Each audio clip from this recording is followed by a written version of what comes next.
So now IREDA limited अब देखिए 228 रुपए के आसपास की क्लोजिंग हमें देखने को मिली और धीरे धीरे धीरे धीरे तेजी बढ़ रही है बिकॉज ऑफ बजट की डेट अब क्लियर हो चुकी है। 23 जुलाई को बजट है और हुडको और इरेडा वैसे भी फोकस में। उससे पहले आपका एक इवेंट पड़ेगा Q1 का जो कि 12 जुलाई को हमें देखने को मिल रहा है। बट अभी जो है वो न्यूज़ चल रही है मार्केट के अंदर डिसइन्वेस्टमेंट को लेकर, उसमें इरेडा का भी नाम शामिल है। कितना स्टेक यहाँ पर जो है डाइल्यूट करने की बात कर रहे हैं, ये रिपोर्ट जो है वो दीपम की तरफ से यहाँ पर जो है पब्लिश करी गई है। और आए दिन हम देख रहे हैं मार्केट के अंदर जो प्रमोटर है वो यहाँ पर कहीं ना कहीं स्टेक सेल कर ही रहे। कई सारी जो ब्लॉक डील है वो यहाँ पर होते हुए दिख रही है। सो दैट कहीं ना कहीं वो PSUs पर भी अब हावी होने वाली है।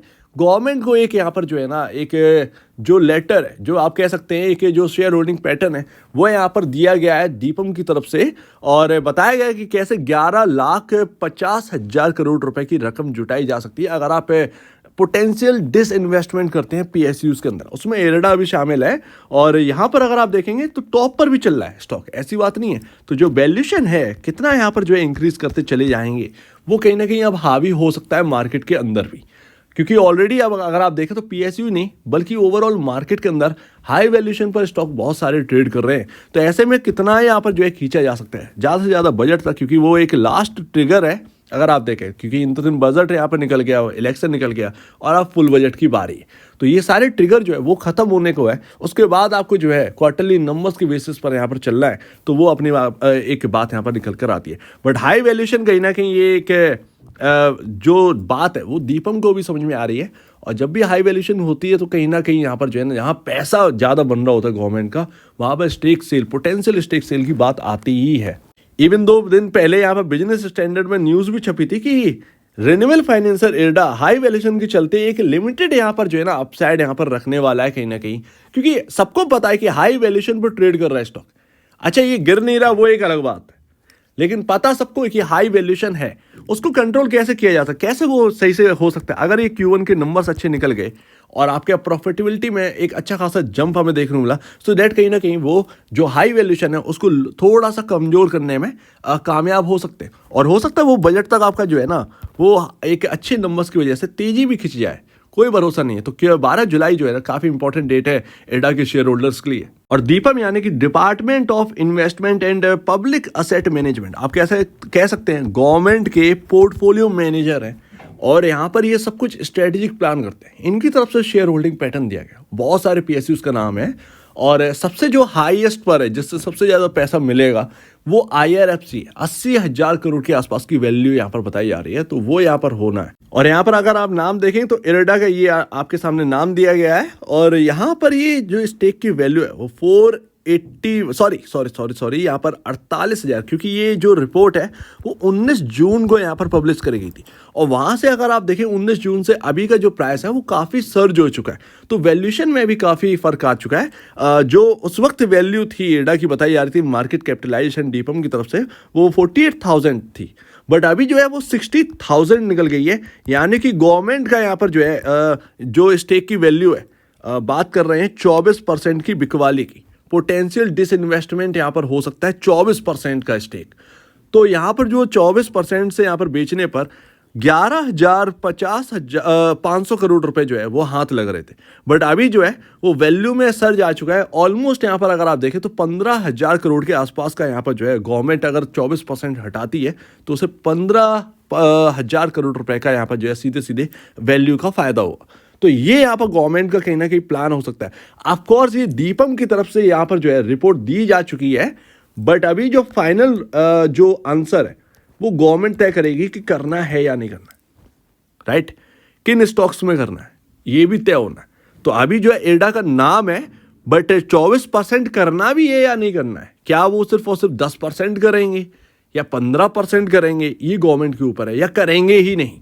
तो ये गवर्नमेंट का फाइनल आंसर जो है वो अभी तक आया नहीं है, बट दीपम ने यहाँ पर जो है अपना काम किया। एंड ऑफ कोर्स यहाँ पर गवर्नमेंट जो है वो 75%, गवर्नमेंट मतलब यहाँ पर प्रेसिडेंट ऑफ इंडिया, वही तो यहाँ पर जो है इसकी जो एक ओनरशिप है वो रखते हैं। किसी भी PSU के जो मालिक है वो प्रेसिडेंट ऑफ इंडिया ही है।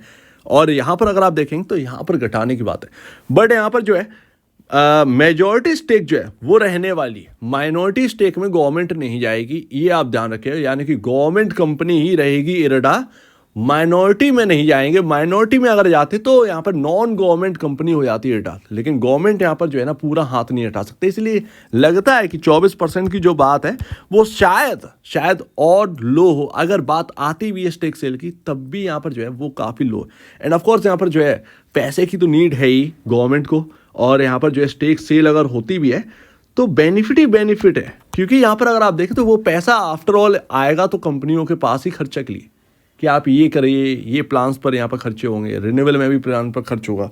तो ये सब यहाँ पर जो है ना नीडफुल ही है। अब ये स्टेक सेल की बात हो गई, अब हम बात करते हैं क्वार्टरली वन की।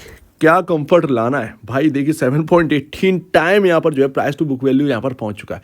सो दैट आप इस बात को आप समझिए कि अभी जो फाइनेंशियली है वो कुछ अभी चेंजेस हुए नहीं। ग्रोथ की मामले की बात करें तो ग्रोथ भी कुछ इधर उधर नहीं हुई है, ठीक है। ऐसा नहीं है कि एयरटेल सिर्फ इस फील्ड में है या मोनोपॉली बनी हुई है, मोनोपॉली नहीं है, इसको भी याद रखना चाहिए। तो वो प्राइस टू बुक वैल्यू जो है वो काफ़ी महंगी हो चुकी है। बजट तो देखिए इवेंट है, शायद इवेंट के वजह से यहाँ पर जो है ना आपको एक अच्छा खासा सर्ज भी देखने को मिल जाए, जो कि पहले से ही तय था। एक साइकिल थी जो कि यहाँ पर जो है ना एक तरीके से चलाई गई है। इंतरिम बजट, उसके बाद एक गिरावट, फिर यहाँ पर तेजी, फिर ऑल टाइम हाई कब, इलेक्शन के टाइम, फिर इलेक्शन में एक गिरावट, फिर एक यहाँ पर तेजी because of full budget, all time high, फिर उसके बाद समझ सकते हैं। तो ये एक यहाँ पर जो है ना साइकिल जो है वो चलाई गई है, और ये इवेंट बेस्ड यहाँ पर ज़्यादा हुआ।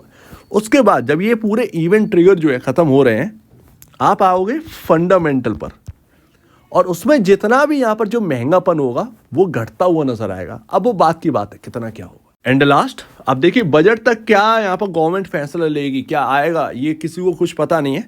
बट ये जो खबर है वो धीरे धीरे बढ़ रही है मार्केट के अंदर, मतलब लोगों तक पहुँच रही है। फ्राइडे को क्या था किसी को पता नहीं था। आफ्टर ऑल यहाँ पर जो है 19 जून को ये पैटर्न जो है वो निकल चुका, जबकि मीडिया कवरेज जो है वो 3 दिन से लगातार कर रही है अब, सैटरडे, संडे और फ्राइडे की लास्ट को। तो ये आप समझ रहे हैं ना कि 19 जून को कहाँ खबर थी और कवरेज अब हो रहा है, तो काफ़ी लेट यहाँ पर कवरेज है। इस बात को भी यहाँ पर समझना है।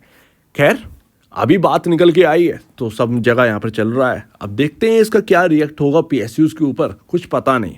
अभी अगर हाल फिलहाल में देखें लास्ट, यहाँ पर आप देखिए 218 रुपये पर सपोर्ट लिया था, तो कहीं ना कहीं अभी जो है करंट में वो 218 रुपये का लेवल काफ़ी इंपॉर्टेंट कहीं ना कहीं रहेगा एयरटेल के अंदर। बाकी 200 रुपये तो आप जानते ही हैं, क्योंकि जो क्रॉस नहीं कर पा रहा था, जब उसको क्रॉस किया तो बॉस यहाँ पर जो है ना जो रेजिस्टेंस था वो हमारे लिए सपोर्टिंग लेवल है। तो कहीं ना कहीं 200 रुपये हमारे लिए काफ़ी एक सपोर्टिंग लेवल की तरह काम आएगा। इसके बाद यहाँ पर मूविंग एवरेज पर आई तो मूविंग एवरेज में कोई ज़्यादा बदलाव हुआ नहीं, 181 182 के अराउंड ही यहाँ पर जो है मूविंग एवरेज आपका जो है देखने को मिलता है 50 डे में।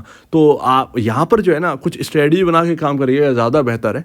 बजट इवेंट है तो वॉलेटिलिटी तो होगी, सीधी सी बात है। खबरें भी आ सकती हैं, खबरें यहाँ पर जो है उसके ऊपर जो है रिएक्ट कर सकता है स्टॉक, तो कुछ पता नहीं है अभी। तो हाल फिलहाल में ये है आपके सामने। वेट करिए Q1 का, कहीं ना कहीं एक बड़ा क्यूज जो है ना वो Q1 से आपको मिलता हुआ दिखेगा। और पहला यहाँ पर जो रिजल्ट है जल्दी से जल्दी जो है वो आ रहा है आपका एयरटेल का। सो लेट्स सी, देखते हैं कुछ सरप्राइजिंग है या नहीं है। सो उम्मीद है काफ़ी कुछ आपको समझ में आया होगा। एक बार निवेश से पहले या बेचने से पहले अपने ब्रोकर एडवाइस से जरूर सलाह लीजिए, खुद की स्टडी करिए, उससे बेहतर कुछ भी। अगर आपको लग रहा है कि एयरटेल 400 होने वाला है तो उसको कैरी करिए, अगर आपको लग रहा है। आपकी स्टडी बेस पे सारी चीज़ें हैं, राइट। और अगर आपको लग रहा है कि एयरटेल गिरने वाला है तो फिर उस हिसाब से आप चलिए। जो भी है वो आपकी स्टडी बहुत ही इंपॉर्टेंट है, सुनिए सबकी, लेकिन स्टडी खुद की भी होनी चाहिए। तो आप दीजिए मुझे वीडियो देखने के लिए बहुत धन्यवाद दोस्तों।